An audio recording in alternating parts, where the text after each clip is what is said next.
And welcome to the Rob Kall Bottom Up Show, sponsored by opednews.com, available on Pacifica Radio and Progressive Radio Network and opednews.com/podcasts.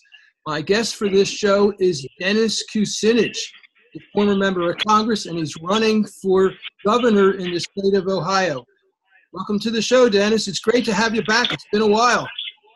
It's been a while, and I'm just pleased to be with you, Robin. It's a very important moment in the history of our state, and we have an election on May 8th. People want information about it, they can go to Kucinich.com. But right now, let's have a chat and be glad to talk to you and bring you up to date about what's going on here. Okay, so the Washington Post just had a pretty great article about you basically saying your time has come. What's the message you take from that article? Well, the Washington Post article was really extraordinary because it reviewed my involvement in the politics of our country over the last 2 decades, and it went over several issues that are important to Americans. And this was in their last Sunday article. It was called "The Vindication of Dennis Kucinich," and they put a subhead that was something like this. It said, "A decade ago, he was ridiculed and dismissed. Turns out he was the future of American politics." And I think that what they recognized, and what I'm very grateful for the recognition, is that the things that I've been talking about and working on, and by the way, with many people are your listeners and viewers, are things that relate to peace and prosperity, to jobs for all, to healthcare for all, for safety in our public spaces. And I think that they're recognizing that it's not so much that my time has come as that these issues have matured to the point in the public's awareness where people are starting to say that I was right in what I was talking about years ago, and these things are coming of age at this moment, which is a good thing. Absolutely. Now, the article, the Washington Post article, says you're the rare politician who is now occupying that sweet spot where Sandersism meets elements of Trumpism. What does that mean? Well, that's the interpretation of a really good writer. So let me tell you what I think it might mean, but you'd probably have to interview the writer to know. Both Bernie Sanders and Donald Trump have stood for challenging the status quo from dramatically different perspectives. But the fact is that the challenge to the Democratic Party and the challenge to the Republican Party came in the same year, representing an awareness that the party apparatus of both ruling institutions has failed the American people and has become only about their narrow concerns and not the real concerns that people have. So I think, to achieve a kind of a synthesis of that is to recognize the moment's arrived for a deep challenge to the way things are. And those changes are continuing, by the way. That Donald Trump's election didn't reflect the end of that process. It may very well reflect the beginning of it. How do you mean? So there's if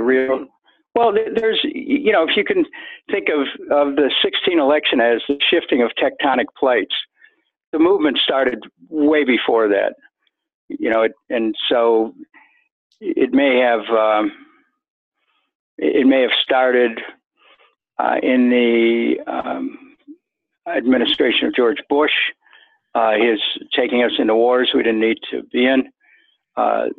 They continued through the administration of Barack Obama, and the hopes that were so high and the difficulties in delivering, and also the Wall Street bailout, and continuing into Donald Trump. Americans are ill at ease. They don't feel that government's working. And so this process that produced Donald Trump is still moving across the land. There's no predicting where it'll take us. It may take several years to play itself out. And so the politics that gave rise to Bernie Sanders, the politics that gave rise to Donald Trump, it's still out there. It's a movement, and it's just coursing along. But to predict where it might go, it's kind of difficult right now.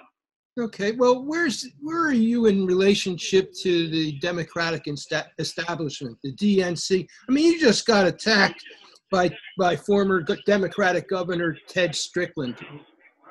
What's your relationship with the Democratic Party? Well, the party lost touch with the American people so many years ago. You know, when they started taking corporate contributions, as the Republicans were, they blurred the differences between the two parties. When the party continued to support the war in Iraq, despite the fact that people voted in a Democratic Congress to get out of Iraq, that was a violation of trust. When the party went with all these trade agreements, that broke trust with working Americans. When the party took a position in favor of the Wall Street bailout, that violated the economic aspirations of so many Americans who saw their homes put in jeopardy, the value of their homes sink, the crushing of their equity in the homes, in some cases going underwater, and in the worst cases, people actually being subject to foreclosure and losing everything they worked their lifetimes to achieve. And what did the party do? You know, it did not respond. As a matter of fact, Tim Geithner told the Democratic caucus after the election of Barack Obama in 2008, the meeting was in January 2009, that millions of people are going to lose their homes. It was said so blithely that it showed a shocking lack of awareness and sensitivity to the plight of millions of Americans. And I looked at that and I said, you know, these guys don't get it. They're out of touch. There's an elite group within the Democratic Party that will never understand the aspirations of working men and women in neighborhoods like I live in Cleveland, where I bought a home for $22,500 in 1971. Still live in it, saw the value of it collapse in a subprime meltdown, and as did many of my neighbors, and saw homes in other parts of town just totally destroyed by low doc loan peddlers from big banks. Look, the parties sat on the sidelines while these things were going on, and the economic problems of Americans have festered. So, you know, what do I think of our party? It's like, it's due for change. The people who are running it are due to be replaced, and that's true at every level. Well, I sure hope that you become the leader of the party for Ohio by becoming governor. Well, I have a chance. There was a poll taken by USA Survey, and it showed a dead heat. People may want to be of help. You can go to Kucinich.com, Kucinich.com. You can either sign up to volunteer or contribute. We have about 19 days left until the election. And so May 8th is fast approaching. And we are in a real contest here, which we have a chance to win. I think one of the reasons why the party leaders are opening up on me is because there's polls out there that show me leading. And they're determined to hold on to their sinecure, their personal gains that they've been able to achieve through whether the Democrats or the Republicans were in power. And that's not what government's supposed to be about. It's not supposed to be about the aggrandizing instincts of a few at the expense of the many. It's supposed to be about we the people. That's the motto of our campaign. Hashtag we the people. Power to we the people, actually. And so we're challenging this entire system and working to transform it. How are you doing that? How is your campaign different than your opponent? Your main opponent is Richard Cordray, who apparently, how do you characterize him, and how are you different from him? Well, let's look at some issues, and that can explain a lot. Assault weapons. I'm for an assault weapons ban. He's opposed to it, but it's more than that. He's an A-rated NRA candidate This is your Democratic opponent in the primary? Yeah. He's got an A rating with the NRA, and here's how he got it. When he was Ohio Attorney General in 2010, he repealed the Cleveland assault weapons ban, took it to the Ohio Supreme Court, knocked it down, did that on behalf of the NRA, and as a result, it affected not only Cleveland, but every other city in Ohio where they couldn't enact an assault weapons ban because of this action that Mr. Cordray had taken. And then more than that, worse for the country, is that he went to the U.S. Supreme Court with the Attorney General of Texas and was a lead Attorney General in a case called McDonald versus the City of Chicago, where the case resulted in a nullification of a gun ordinance in Chicago that affected gun laws across the country because of a Supreme Court decision. So, and he did that on behalf of the NRA. He's held a rally on the steps of the State House in which people had assault weapons, brandishing, literally carrying assault weapons on the steps of the State House of the state of Ohio. And he has talked in almost religious terms about guns, calling them a God-given right, a natural right, part of the Anglo-American tradition. So yeah, this is a Democrat, and he is the candidate of the Democratic establishment, and he's got a better grade with the NRA than the potential Republican nominee Mike DeWine. So we're looking at this is what the Democratic Party's become. It's the party of war in our streets. It has helped to fester wars abroad, and it's the party of war in our streets. And it's a militarization of our society and a militarization of our culture. But that's not the only difference we have. Mr. Cordray believes that these oil companies in Ohio, which frack shale oil and shale gas, that they have some kind of an inherent right to do so. And let me tell you what's happening. Ohio has thousands of these wells that we've made the southeast part of the state a sacrifice zone. You go into communities, the land looks like it's a pincushion of fracking going on. Every frack pad uses 11 million gallons of fresh water. These companies are not even paying a market price for it, if they're paying anything at all, for fresh water. They inject it with 700 chemicals into the ground to dissolve the rock, and then they bring this stuff back up in the form of a toxic waste, and then they re-inject it into the earth, causing earthquakes. Not only that, but Ohio brings in toxic waste from Pennsylvania and West Virginia. Now, Cordray wants that to continue. I've said, as governor, I would stop the fracking by telling the Department of ODNR, Ohio Department of Natural Resources, not to issue any more permits. And the existing wells, we would monitor them for air and water pollution, which they'll never be able to pass muster on. So we'll just shut them down. And then on the fracking, we're not going to permit any of this stuff to come in from out of state. Just up with the state patrol at the borders and stop these people from bringing toxic waste into Ohio. We're not under any obligation to accept it. So again, on toxic waste and fracking, which is really creating havoc with our water resources. Cordray and I have differences of opinion on that. And then on marijuana, it's a very easy issue. It ought to be legalized, licensed and taxed. He's opposed to that. He's opposed to legalization. So he could be running in the Republican primary. And, the Democratic establishment in this state basically is in league with banks, utilities, real estate, and insurance interests. And they don't want anybody who's going to come up and upset their comfortable game where they play patty cake and line their pockets with tax dollars. So you're really going up against a pretty big foe when you're going up against the fracking industry. They've got billions of dollars, but you're not stopping there. Not only that, you're going after the cable industry as well. Talk about that. Well, I want to establish a broadband in Ohio, a state utility. And what it'll do, it'll block this this idea of being able to set up many different tiers to charge people for different speeds and access.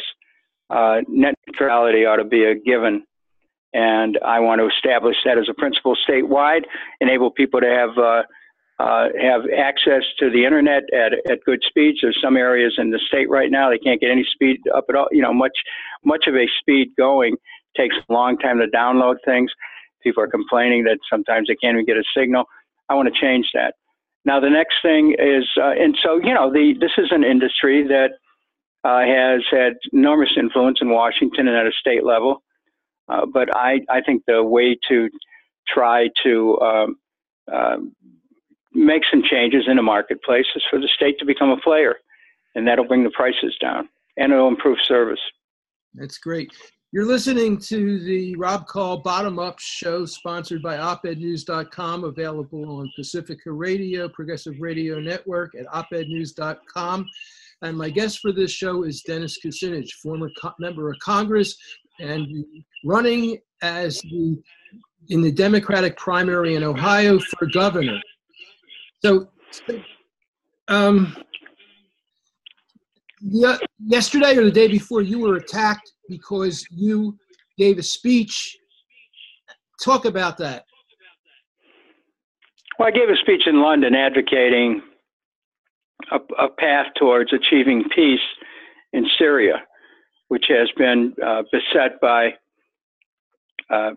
many different elements trying to not just knock out the government, but take over the country and apply a different type of governance to it. I don't take league with any interest group. My interest is the interest of peace and reconciliation. But I was attacked just for, giving the speech, and I will tell you that it says a lot about the current state of the Democratic Party that someone's aspiring to be governor of Ohio is being attacked by interests who are in league with the NRA for weapons here at home, and in league with those who are practicing the dark arts of war abroad. I've spent my career trying to end wars, stop us from going into wars, stop the interventions, change America's policy, get out of these 130 some countries that we have a presence in with 800 bases, take care of things here at home. And so here I am running for governor, and I'm in the middle of a battle with the very elements in the Democratic Party who just want to keep wars going and who aren't for peace, and they're not even pretending that anymore. So, that's where we're at, and that's why anybody listening, this is an archetypal battle here. And if you want to help, we've got a couple weeks left. You can go to Kucinich.com and make a contribution, or if you're in Ohio, volunteer for the campaign in the final weeks. We're really in a position where we could have a profound impact on the Democratic Party, and not just in Ohio, because if someone who is really in tune with the practical aspirations of people, and which do not include war, gets elected or wins a big primary in one of the leading states, it has a national impact. It starts to make it a little bit better for candidates across the country to be emboldened to come forward to challenge the status quo. But Rob, I don't know any other way to do this. I'm not a guy who goes along to get along. I'm someone who recognizes the moment, which is a moment of crisis fraught with peril for our country, where the economy has a false has a veneer to it that is not real. There are a lot of people still struggling to survive. There are a lot of people who need health care, and their kids need a decent education and an opportunity at college. And we have an infrastructure that's failing. We need to rebuild it, and all these things going on. And we're made to believe that, well, things are fine. No, they're not. And it's wrong when America is playing a game of brinkmanship with Russia that could put us on the edge of World War III. And I've been speaking out about that consistently. And the idea that somehow when you talk for peace, that you're in league with a foreign power, says a lot about the Democratic Party today. It is in need of great change. And if I'm elected, if I win the primary, that'll be the beginning of it in this state. And when I win the general, we will usher in a new era, which will show Americans the potential of government to lift up people's lives, but also the potential of government to unlock the power of the private sector. Listen to this. which is often hamstrung by politicians that are just trying to shake down businesses. And so, that's the other side of it. We have a political system that is designed to be corrupt. And I'm about to change that with the help of your listeners and viewers and with the help of millions of Ohioans. So so you're saying you're going to help business? Yeah, well, listen, business is used to a system where they have to pay to play. That system's over when I get in. They can come with honest proposals, and if there's a way to participate, I'll do it. But what I won't do, though, there won't be a system where somebody says, well, I've given you money, now I expect you to do this. That's not happening. And it won't be a system where politicians will find some comfort in going hat in hand to an interest group to keep them in office because the interest group believes that's the only way that they can survive is to give money to politicians. I mean, you have to understand the other side of it. I've talked to people in business who tell me, they've got to give to these groups, otherwise they'll get shut out. Why should that be? Why should anyone who has an honest case to present have to pay to be heard? Not under my administration. How will life be different for the average Ohioan under your administration? Start with a $15 minimum wage. I will sign an executive order for 100,000 state workers that they'll be paid $15 minimum wage. Anyone under state contract, $15 minimum wage. I'll work for a $15 minimum wage and push for it for all Ohioans. I'll push for a program which will be modeled after my legislation, Medicare for All, H.R. 676. I want an Ohio Care plan that eliminates the for-profit health insurance companies so there's no more premiums, copays, and deductibles where people won't have to worry about going broke, being able to get the health care needs of themselves or their families met. So we're talking about health care for all. We're talking about reviving public education, which right now, there's a dual system set up of for-profit charters that give to members of the State House who then give them money, which comes right out of public education. And we've got a dual system set up where about $1 billion a year gets siphoned from public education. So for-profit charters can have their day, and the system keeps going as they give money to politicians to fund them. I'm going to end that. Put the money into public education, make it possible for every young person in Ohio to be able to have a good education at a public school. And beyond that, when someone's of college age, we're working on a plan, and we are quite confident that we can execute it to have 2 years of college tuition free. And young people right now are being denied opportunities because they or their families can't afford to go to college. That's wrong. It's the reason why Ohio is losing young people. We're going to change that. And the other part of the equation is for those people who are maybe in their 30s today, they're strapped with educational loans that are crippling their ability to be able to move forward financially. I'm looking at a plan to be able to cause the state to meet with lenders, write down the loans. State finances them, gives those who are in debt an opportunity not only to be absolved of the loan, but to serve the public interest for a couple of years as as in volunteer programs for public service across the state, create a win-win situation. So these are just some of the ideas I'm talking about. I want to rebuild Ohio. We have billions of dollars in needs to rebuild our roads, our bridges, our water systems, our sewer systems. I'm ready to lead the way to do that and create every $1 billion that's spent creates the opportunity for 13,000 new jobs. So I'm ready. I'm ready to go forward to be governor of the state. How about Trump supporters? There are an awful lot of unhappy Trump supporters. Why would they vote for you? Well, some of them come from my own neighborhood. I'm one of them.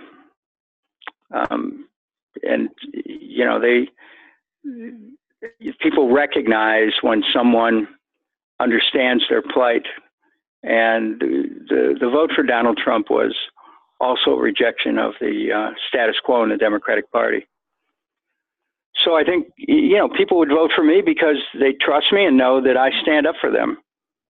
That's why I've been able to win elections over the years. And some of my constituents in the 2016 election voted for Donald Trump. I understand that, but they felt that they weren't being represented. When as I'm running, they know they will be. Now, your opponent, Cordray, is suggesting to voters that the world might be more complicated and nuanced than you portray. What's your response to that?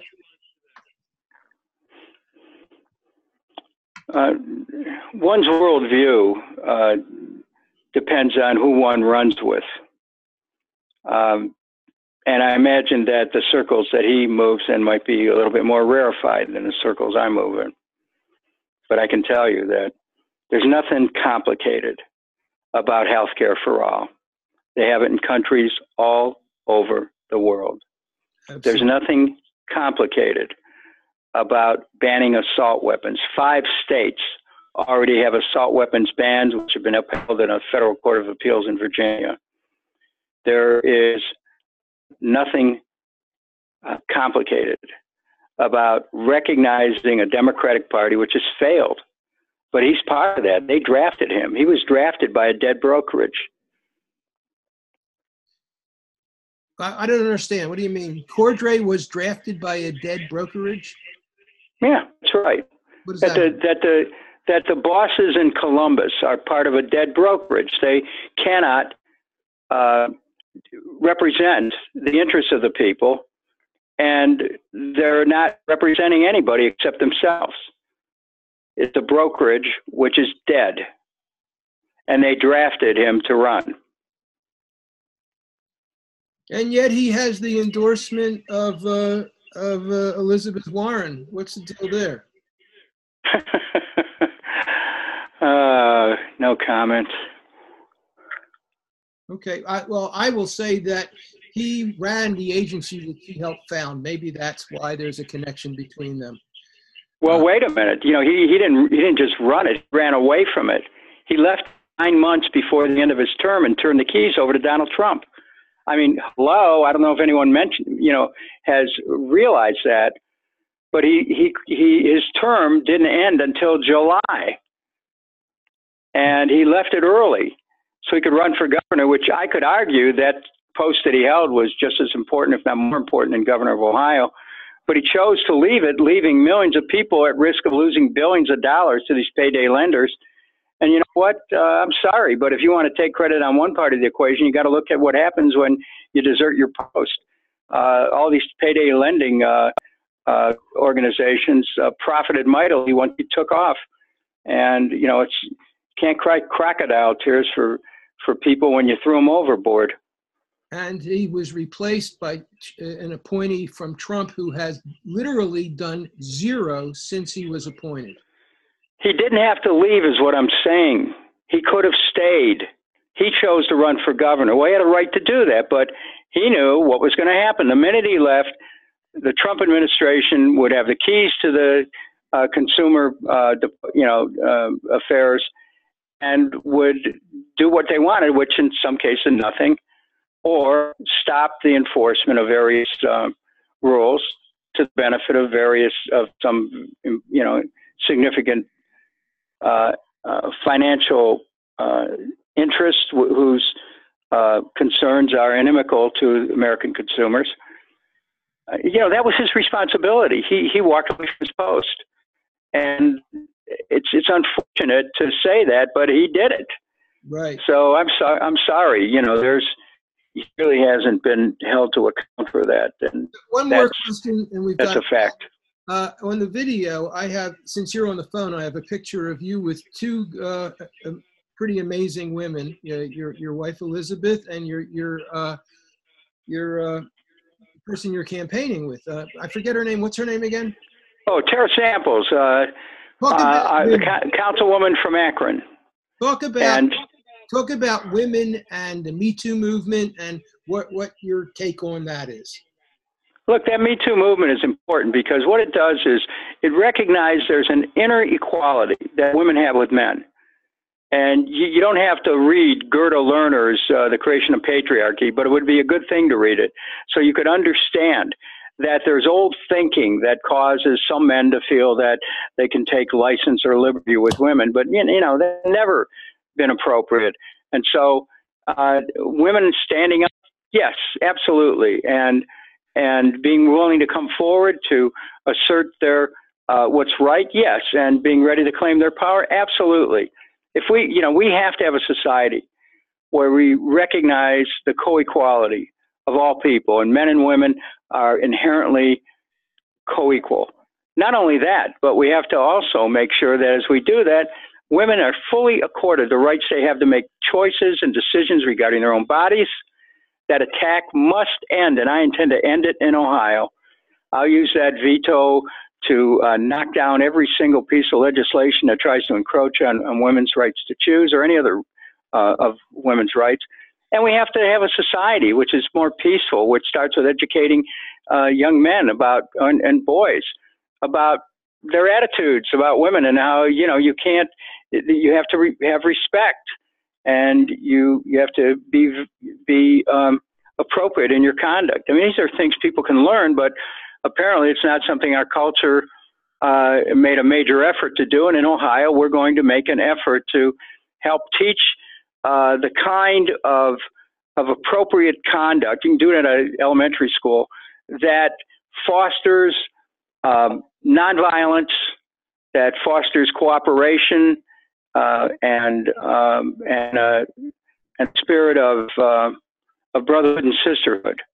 We can have a society like that. It's not, nonviolent is violence is a learned response. The violence towards women in our society needs to be addressed over and over. Domestic violence, spousal abuse, major problems. I want to create an adjunct to the health department of the state of Ohio, which would deal with domestic violence, spousal abuse, child abuse, violence in the school, gang violence, gun violence, racial violence, violence against gays, the police community interactions that sometimes go awry for reasons. And so I think there's a chance to create new possibilities here in the state of Ohio, and I'm very excited about having the opportunity to do that. But it can only happen if on May 8th the people in Ohio, the Democrats, vote for me in the primary, and that's coming up in just a little more than 2 weeks.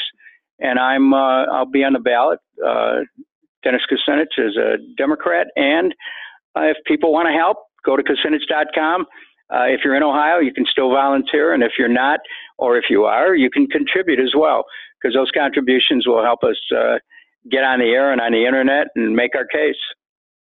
All right, and you've been listening to Dennis Kucinich, candidate for governor in Ohio. Thanks so much for being on the show, Dennis. Well, I really appreciate it, and I look forward to talking to you right after the election. Thank you so much. Thank you.